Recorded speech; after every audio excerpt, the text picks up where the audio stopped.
Hello and welcome to Coding from the Car, and this is 3 cool things you can do with C#. Today we're going to talk about shutting down your computer remotely from a mappable Bluetooth device, turning off your Casa brand lights from your desktop, and making your own password generator. First, set up a .NET Core console app in Visual Studio. Then make sure you're using system.diagnostics up top. After that, make sure you call process.start in the main function. This function has an overload with 2 parameters of type string that are required for obvious reasons. The first string is the program that you want to open. Here we want to open command prompt. The second string is the operation that we want command prompt to run. In this case, shutdown. So how do we know what to type? Easy. If we type shutdown in the command prompt window, we will see all of the accessible options. With this, we can deduce what to write, except for one thing. In the second string, you have to type a backslash, then a capital C first, because it tells the program to run and closed without waiting for user input. So what about the rest? We use a -S to signal that we want to shut down this computer.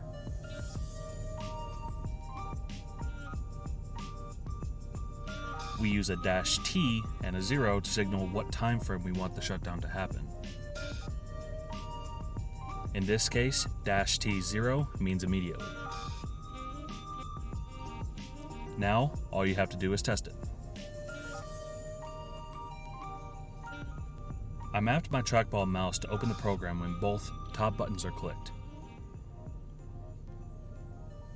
Easy as that. Next, controlling your Casa brand smart devices. For this, we are going to use a NuGet package. Go to Manage NuGet Packages under the Project tab and download Mark Hotchkiss's TP-Link Smart Devices NuGet. Once that's done downloading, go back to the main project. You will need to be using TP-Link Smart Devices.devices. Afterwards, instantiate your smart bulb with this bit of code. A new instance requires a host name of your bulb. I assumed it was the name that you gave the device, but instead it is the model name of the bulb. This can be easily found in the Casa app by going to the device info in the device settings.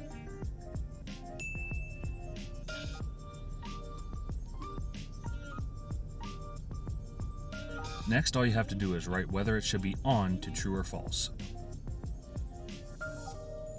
This works similarly to Casa smart plugs too. The code is worded a bit different, but it uses the same concept. Next, click F5 and your selected device should turn off. I'm using the code for the smart plug because I use it to control my desk light.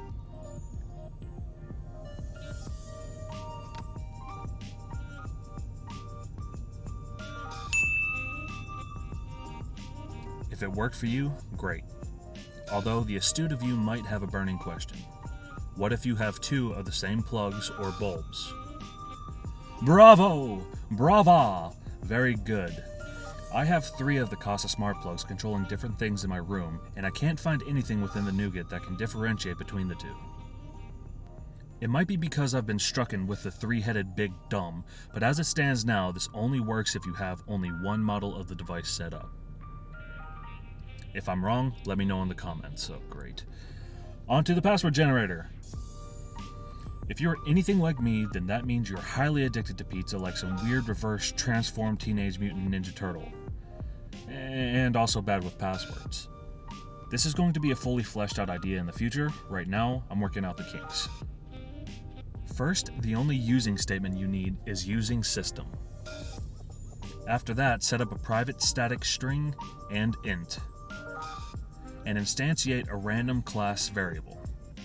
Next, we need to know how many characters the password needs to be. We can do this by setting up a console read line and parsing it to an int. This also gives us the flexibility of changing the password length every time. Only caveat being that if you type anything other than an int, it will crash the app. Next, we need to set up a for loop to reference a function that generates each character of the password. Below your main function, write another function that returns a char and takes a parameter of an int. Next, inside the function, set up a char variable and return that variable.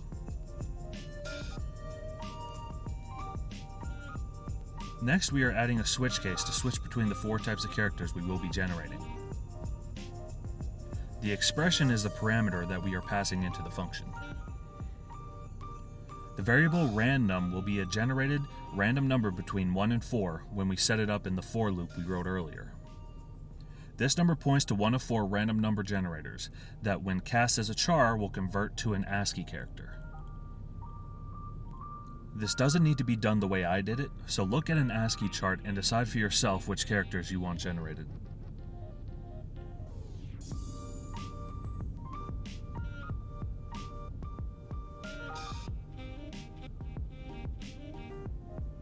You can see here what I chose to generate. Though case 4 also generates a quotation mark and I missed it. Next, we need to call the function we wrote inside the for loop.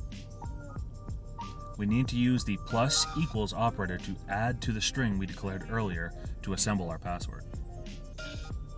And inside the call, we need to generate a random number between 1 and 4 as discussed earlier. Your for loop should look like this. Lastly, display the password on the console.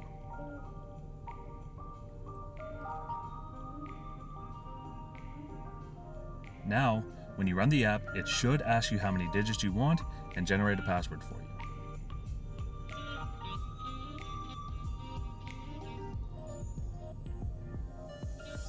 Let's try it on a password strength test website.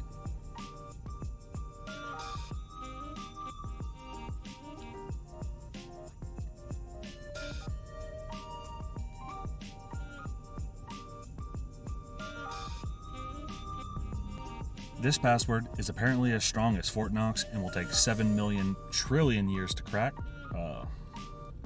Sure. And that's 3 things.